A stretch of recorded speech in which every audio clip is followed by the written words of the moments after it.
അങ്ങനെ നമ്മൾ പള്ളിയിലെല്ലാം കഴിഞ്ഞു, സാധനങ്ങളെല്ലാം മേടിച്ച് വീട്ടിലെത്തിയിട്ടുണ്ട്. നമ്മൾ നേരെ പോയ സ്റ്റാറിലാണ് കേട്ടോ. നമ്മൾ രാവിലത്തെ കുർബാനയ്ക്കാണ് പോയി. അപ്പോൾ 7:45 കുർബാനയെല്ലാം തീർന്നു. അങ്ങനെ സ്റ്റാറിൽ പോയിട്ട് സാധനങ്ങളെല്ലാം മേടിച്ച് ഇവിടെ എത്തിയിട്ടുണ്ട്. ഇനി ചോറും കറിയൊക്കെ ഉണ്ടാക്കണം. പിന്നെ നമ്മൾ മീൻകറി ഉണ്ടാക്കാൻ പോവാണ്. അപ്പോൾ നമ്മൾ മീനെല്ലാം നല്ലോണം കഴുകി എടുത്ത് വെച്ചിട്ടുണ്ട്. ഇത് നമ്മുടെ കേരമീനാണ് കേട്ടോ. നല്ലോണം നല്ല വിനാഗിരിയൊക്കെ ഇട്ട് നല്ലോണം കഴുകി എടുത്ത് വെച്ചിട്ടുണ്ട്. പിന്നെ മീൻകറിക്ക് ഇഞ്ചി, വെളുത്തുള്ളി, കറിവേപ്പില, പച്ചമുളക് എടുത്ത് വെച്ചിട്ടുണ്ട് കേട്ടോ. ഇതിനകത്ത് നമ്മൾ ഉള്ളിയൊന്നും ചേർക്കുന്നില്ല കേട്ടോ. ഇത് നല്ലോണം ഒന്ന് വറ്റിച്ചെടുക്കാൻ വേണ്ടിയാണ്. മോരുകറി ഉണ്ടാക്കുന്നുണ്ട്. അപ്പം ചാറിൻ്റെ ആവശ്യമില്ല. കൂടുതൽ ഉണ്ടാക്കിയാൽ നമ്മൾ ഉള്ളിയൊക്കെ ഇട്ട് ഉണ്ടാക്കിയാലില്ലേ പഴിച്ചു പോകും. അപ്പോൾ ഇങ്ങനെ ഒന്ന് പറ്റിച്ച് വെക്കുകയാണെങ്കിൽ നമുക്ക് നാളെയും കൂടെ കൂട്ടാൻ പറ്റുമേ. എപ്പോൾ വേണമെങ്കിൽ കൂട്ടാം, കുഴപ്പമൊന്നുമില്ല. പക്ഷേ നമ്മളിങ്ങനെ ഒന്ന് വറ്റിച്ചെടുത്ത് വെച്ചാൽ നല്ല ഇതായിട്ടിരിക്കും കേട്ടോ മീൻകറി. പിന്നെ നമുക്ക് വേണ്ടത് ഉലുവയാണ്. ഉലുവ പൊടിച്ചത് എടുത്ത് വെച്ചിട്ടുണ്ട്. പിന്നെ നമ്മുടെ കുടംപുളി ഇല്ലേ, നല്ലോണം കഴുകിയിട്ട് നമ്മളിതൊന്ന് ഇങ്ങനെ ഇതാക്കി എടുക്കൂലേ, എന്താ പറയുന്നത്, തിളപ്പിച്ചെടുക്കൂലേ. അപ്പം പിന്നെ പുളിച്ചാറ് നല്ലോണമായിട്ട് കിട്ടും.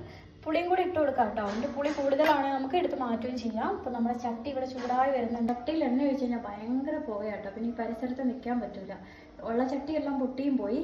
ഇനിയിപ്പോൾ ഈ ഒരു ചട്ടിയേ ഉള്ളൂ. നമുക്ക് ഉലുവാപ്പൊടി ഇട്ട് കൊടുക്കാം. കുറച്ച് നമ്മൾ എടുത്ത് വെച്ച ഇഞ്ചിയും പച്ചമുളകും എല്ലാം കൂടെ ഇടുക.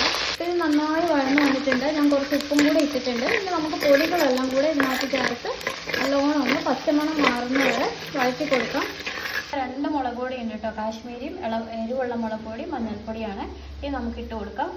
ഇത് നല്ലോണം മൂത്ത് വന്നിട്ടുണ്ട്. നമുക്ക് പൊടി ചേർത്ത് കൊടുക്കാം. പൊടിയെല്ലാം കൂടെ ഇട്ടിട്ട് നല്ലോണം ഒന്ന് പച്ചമണം മാറുന്ന വരെ നമുക്കൊന്ന് വഴറ്റാവേ. നമ്മുടെ മുളക് പൊടിയൊക്കെ നല്ലോണം വഴന്ന് എണ്ണ തെളിഞ്ഞ് വരുന്നുണ്ട്. നമുക്ക് പുളിവെള്ളം ഒഴിച്ച് കൊടുക്കാം. ഇതിനകത്തോട്ട് പുളിവെള്ളം ഒഴിക്കുവാണ്. ഇത് നമുക്ക് പെട്ടെന്ന് ഉണ്ടാക്കാൻ പറ്റിയ മീൻകറിയല്ലേ, ഒന്നുമില്ലല്ലോ, പെട്ടെന്നാവുന്നില്ലേ. ഇനി ഇതൊന്ന് നല്ല തിള വരുമ്പോൾ നമുക്ക് മീനിട്ട് കൊടുക്കാം. അങ്ങനെ നമ്മുടെ മീൻകറി നല്ലോണം വെട്ടി തിളച്ചിട്ടുണ്ട്. ഇനി നമുക്ക് മീൻ കഷ്ണം ഇതിനകത്തോട്ട് ഇട്ട് കൊടുക്കാം. അപ്പോൾ ഈ മീൻ കഷ്ണം നമുക്ക് അതിനകത്തോട്ട് ഇട്ട് കൊടുക്കാം. മീനെല്ലാം നമുക്ക് ഇതിനകത്തോട്ട് പെറുക്കിയിടാവേ.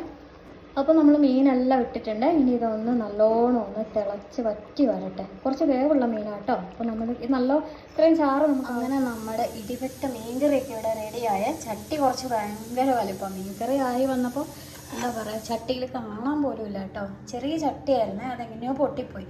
അപ്പോൾ ഞാൻ പിന്നെ വലിയ ചട്ടി എടുത്തതുകൊണ്ട് നമ്മുടെ മീൻകറി ഇതിനകത്ത് കാണാൻ പോലും ഇല്ല കേട്ടോ. അപ്പോൾ സിമ്പിളായിട്ട് ഉണ്ടാക്കാൻ പറ്റുന്ന ഒരു മീൻകറിയാണ് ഇത്. നമുക്ക് ഒരു 2-3 ദിവസമൊക്കെ കൂട്ടാം, ഒരു കുഴപ്പം വരില്ല. നമ്മൾ കുടംപുളി ഇട്ട് ഉണ്ടാക്കിയതാണല്ലോ. പിന്നെ നമ്മൾ ഉള്ളിയൊന്നും ഇട്ടിട്ടില്ല. വെളുത്തുള്ളി, ഇഞ്ചി, പച്ചമുളക്, കറിവേപ്പില ഇത്രേ ഉള്ളൂ കേട്ടോ. അപ്പോൾ സിമ്പിളായിട്ട് ഉണ്ടാക്കാം. എല്ലാവരും ഒന്ന് ഉണ്ടാക്കി നോക്കണേ.